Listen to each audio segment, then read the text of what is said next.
कल्पना Shukla lifestyle में आपका welcome है। और आज है थर्सडे।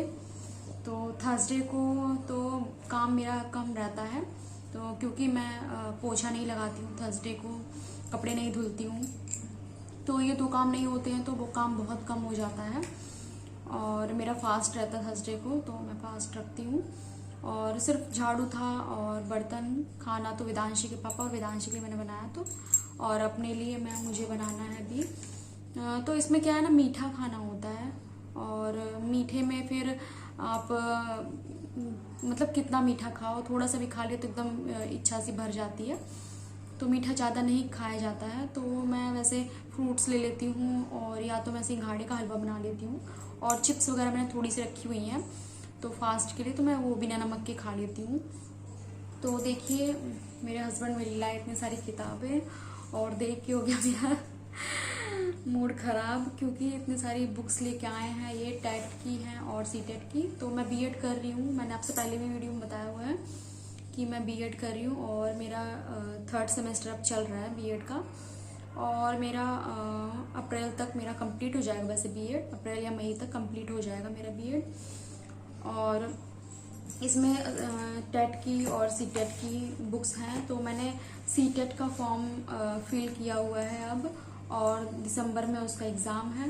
तो नई तो नहीं है ये बुक्स, मेरे हस्बैंड की बुक्स हैं और ये सारी। तो मैं देख के एकदम मेरा दिमाग चकरा गया कि मतलब इतनी सारी बुक्स में कैसे पढ़ पाऊँगी, और अब इनको पढ़ना है मुझे। और फिर क्योंकि दिसंबर में एग्ज़ाम है तो एग्ज़ाम की प्रिपरेशन मुझे करनी है, और काम वगैरह ख़त्म करके मुझे अब इनके लिए भी टाइम देना होगा, और इसके लिए भी टाइम देना होगा। और थर्ड सेमेस्टर है तो जन में मेरा उसका भी एग्ज़ाम हो जाएगा, तो उसके लिए भी थोड़ा समय मुझे निकालना पड़ेगा। तो ये अब पढ़ना पड़ेगा सारी बुक्स। तो देखिए सुबह सुबह का टाइम है, सब कुछ बिखरा हुआ रहता है। तो वेदांशी का भी आज हॉलीडे है और सारा घर फैला हुआ है। वेदांशी और वेदांशी के पापा इतना फैला देते हैं पूरा घर, और इतना ज़्यादा टाइम लग जाता है पूरे घर को समेटने में। तो ये मच्छरदानी अगर हम ना लगाएं तो बहुत बुरा हाल हो जाए हम लोगों का, क्योंकि इतने ज़्यादा मच्छर लगते हैं, और डेंगू का भी बहुत ज़्यादा फैला हुआ है, तो बहुत डर लगता है। तो इसलिए मच्छरदानी तो बहुत इम्पॉर्टेंट होती है। और लिक्विड वाला भी हम लोग लगाते हैं, बट उसको ज़्यादा यूज़ नहीं करते हैं क्योंकि उसमें बहुत ज़्यादा स्मेल हो जाती है। तो हम दिन में उसका यूज़ कर लेते हैं और रात में हम मच्छरदानी ही लगाते हैं, तो ये सेफ़ रहती है। तो इसको दिन में मैं ऐसे बेड के अंदर डाल देती हूँ तो ठीक रहता है, और ज़्यादा मतलब निकालना और बार बार लगाने की दिक्कत नहीं होती है। तो दो तरफ ऐसे निकाल के फटाफट लगा लेते हैं तो बहुत ठीक रहता है। तो वेदांशी देखिए यहाँ कार्टून देख रही हैं बैठ के, और मैं अपना काम कर रही हूँ। तो वेदांशी के भी खिलौने इतने सारे बिखरे रहते हैं बहुत ज़्यादा, और ये सुबह सुबह उठ के कार्टून देखने लग गई, और कार्टून ये बहुत ज़्यादा देखने लगी हैं। तो बिस्तर भी ठीक करना है पूरा। तो मेरे दोनों कमरों में बेड हैं, तो दोनों कमरों के बेड एकदम बिखरे रहते हैं, क्योंकि आधा टाइम इसमें बैठते हैं हस्बैंड, फिर आधा टाइम उसमें बैठेंगे, तो दोनों बराबर ही गंदे होते हैं। और ये नहीं कि मतलब एक साफ़ रहे या दूसरा गंदा रहे तो ठीक है, लेकिन दोनों ही बराबर गंदे होते हैं, और दोनों की बराबर सफाई करनी पड़ती है। तो वो है ना कि जितनी जगह हो उतने ही सभी का यूज़ होने लगता है, तो ये चीज़ रहती है। तो सुबह सुबह बहुत ज़्यादा काम रहता है, तो मेरा काम मतलब मैं कर लेती हूँ, फिर भी 10-11 बजे तक ख़त्म कर लेती हूँ सारा काम जल्दी जल्दी करके। तो करना तो हमें ही है, चाहे देर से करें या जल्दी जल्दी काम करें।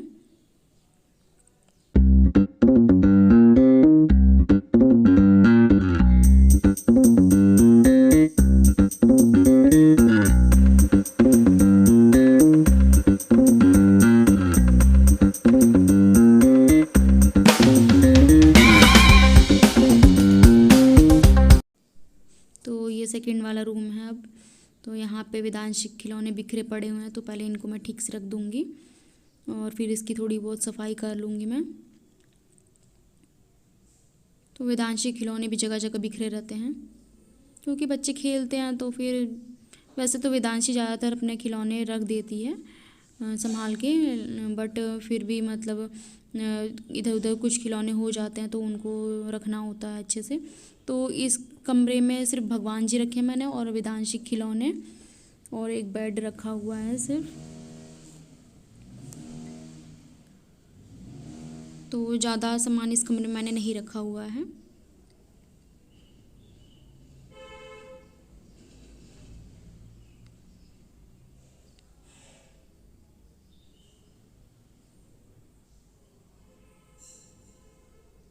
तो यहाँ पे देखिए मैं अपने बालकनी की सफाई कर रही हूँ क्योंकि यहाँ पर भी ना छत से पानी आता है।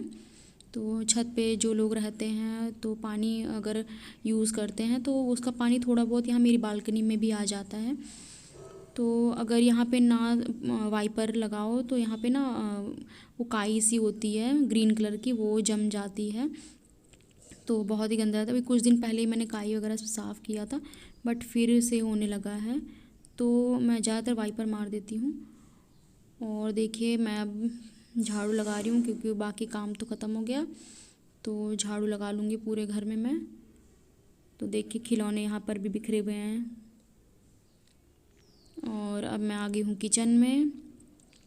तो किचन में आज मैं, तो मेरे हस्बैंड गए थे गांव, तो गांव से वो लेके आए हैं दूध, 2-2.5 किलो तक का दूध है। तो दूध को लेके आए क्योंकि वहाँ गाय वगैरह लगती हैं, गाय हैं, तो काफ़ी दूध हो जाता है, तो मम्मी ने भिजवा दिया था दूध। तो अब यहाँ पे भी दूध मैं लेती हूँ, 1-1.5 किलो दूध यहाँ पे भी लेती हूँ, और पहले गांव से भी आ गया है, तो मैंने सोचा कि आधे दूध की पनीर बना लिया जाए और आधे दूध की रबड़ी बना लूँ, तो मैं वही। तो यहाँ पर मैं दूध को फाड़ने की तैयारी कर रही हूँ विनीगर से। तो विनीगर डाल के मैं दूध को फाड़ूंगी और यहाँ पे इतने दूध की मैं बनाऊंगी रबड़ी, क्योंकि हम 2 ही लोग हैं तो इतनी काफ़ी होगी। और यहाँ पे दूध मैंने उबलने के लिए रख दिया है, तो ये दूध उबल जाएगा तो मैं इसमें विनीगर डाल के इसको फाड़ दूंगी। तो ये पानी के साथ मैंने मिक्स किया विनीगर को।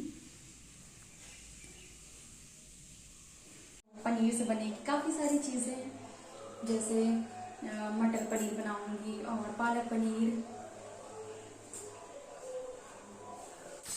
तो यहाँ मैं अब डाल दूंगी विनीगर क्योंकि दूध अब उबाल आ रहा है दूध में, तो धीरे धीरे थोड़ा थोड़ा करके मैं डालूंगी। तो इससे दूध बहुत जल्दी से फट जाता है और बहुत ही सिंपल तरीके से फट जाता है, ज़्यादा टाइम नहीं लगता है, और पनीर भी काफ़ी अच्छी बनती है इस पर फाड़ने से। तो देखिए कितना अच्छे से फट गया है मेरा दूध और इसमें काफ़ी अच्छी पनीर निकलेगी और पनीर भी एकदम सॉफ्ट सी बनेगी।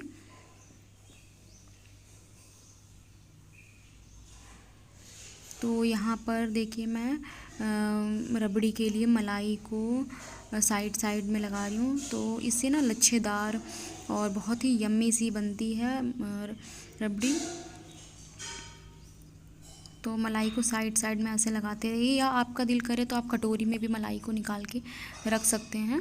तो इस तरीके से ऐसे साइड साइड में जितनी बार उबाला है और साइड साइड में से ऐसे निकाल दीजिए, तो रबड़ी लच्छेदार बहुत ही टेस्टी सी बनती है।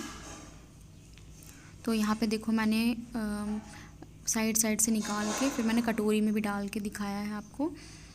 तो ये देखिए जैसे उबाल आ रहा है तो इसकी मलाई हम निकाल लेते हैं और ये मेरी रबड़ी बनके तैयार हो गई है। और मैंने कुछ ड्राई फ्रूट्स भी इसके ऊपर डाल दिए हैं और देखिए कितनी टेस्टी लग रही है, देखने में कितनी सुंदर सी लग रही है। तो आप इसे फ्रिज में रख के और बहुत ही ठंडी ठंडी सी खा सकते हैं, बहुत यम्मी लगेगी।